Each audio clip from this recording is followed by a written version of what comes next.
A Georgia rodeo star is breaking barriers and carving his own path through a sport that, I mean, this is as Georgia as it gets. And our own Kaitlyn Ross brings us this story, joins us now. You got rodeo. You've got somebody who's breaking barriers. We've got you here in the 11 Alive Plus Streaming Center. Kaitlyn, this is a really special story. It's really fantastic. I love Marvin the Cowboy so much. He is such an incredible guy, so passionate about what he does. And if you just watch his story, you can tell the difference he's making for other people in the state. All right, putting the saddle on, boy, okay? Saddling up isn't just routine for Marvin Dugan. It's the moment everything starts to feel possible. The excitement, the adrenaline rush, my fans cheer me on. When he climbs onto Hercules, he's focused, steady. Kiss and kick, come on. Completely at home. I know it's time to go to work, and it's time to get serious and do what I gotta do. Out in the arena, Marvin isn't thinking about limitations. Turn. Good, Marvin, good. He's thinking about the ride, the rhythm, and the people cheering him on. Marvin. Love Marvin.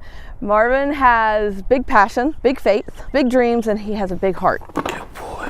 For a long time, good, ain't it? There wasn't a space for him to compete like this. Past it, heels down. No division that fit, no lane that felt like his. Marvin didn't have anywhere to compete, and we wanted him to have an opportunity to show his skills. The special needs division of Say Rodeo started with Marvin.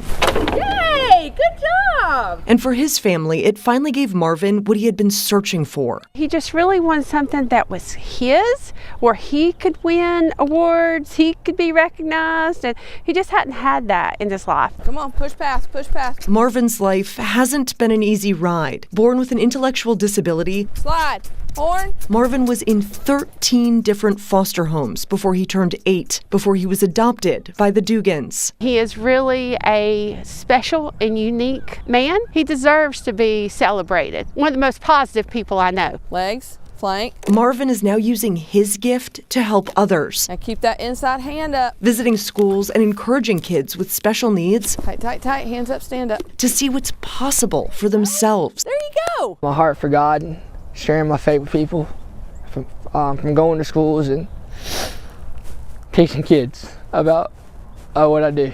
Come on, go, go, go. All the way, all the way. And when he rides, he's showing them something even more powerful than words. That whatever they put their mind to, they can do it. Hands forward, kiss and kick. Out here, it's not about limits. It's where Marvin belongs. Wow. What a story. What a remarkable young man. Yeah, he's really awesome. And he just has so much passion for the sport, which I think is so cool. He brings his rodeo rope out when he goes to visit schools, so the kids who might not be able to get out in the arena can touch the rope and kind of get a feel for what rodeo is like. And he really wants to bring that excitement to other kids and let them know that they can do it too.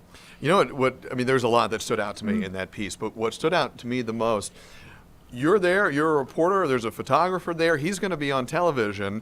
The most excited I saw him in that whole piece was when he was talking about the kids he gets to share with. It was not about him, it was about being able to share that passion that is so evident. Yeah, and what I think is so cool about Marvin is he makes coloring books for these kids. Wow. So he creates coloring books of his experiences in the rodeo, and then when he goes to those schools to talk to kids, he hands them out so the kids can really get a feel for what it's like and kind of create their own picture of what rodeo could look like for them. There's so much positivity, too. I mean, as you shared in that story, he has gone through a lot. 13 foster homes before the age of 8 years old, but so much positivity and optimism that just came through like a sunburst in that story. Every time I saw him on screen, you could just feel it. Oh, I love that description. Yeah, his mom was like that too. She was so positive.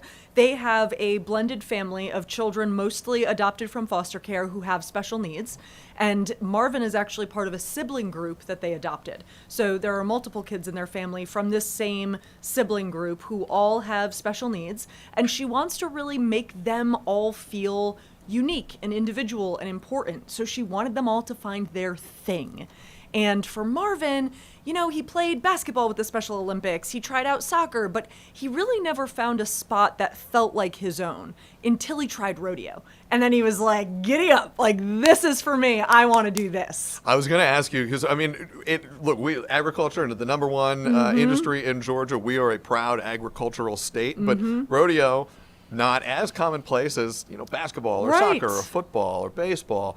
There he is doing his thing, and his coach there too. Oh, You she's could amazing. Just feel the pride that Yes. she had seeing him go out there and do what is really physical, athletic Right. work to make that look as easy as he made it. Yeah, and she's not taking it easy on him, which I also thought was pretty cool. She's like, you know, I'm going to make sure that he gets out there and he does it right and he's roping the goat right and all this new stuff that I learned. I didn't know much about rodeo before I went into this. You know but more now. I do. I do know more now. And she really wants it to be an authentic experience for him. So when Marvin came into the program, there was not a space for Marvin to compete. So he could ride with the rodeo, but he didn't have a competition division. And that's when Shell, his coach you saw there on the screen, she was like, why don't we create one? Why don't we build this for Marvin? And so they built it with Marvin in mind, but now they're pulling in other kids with special needs. So they have riders with autism, riders with Down syndrome, and they craft the category to the kids' abilities. So they create these different competitions based on what the kids can do.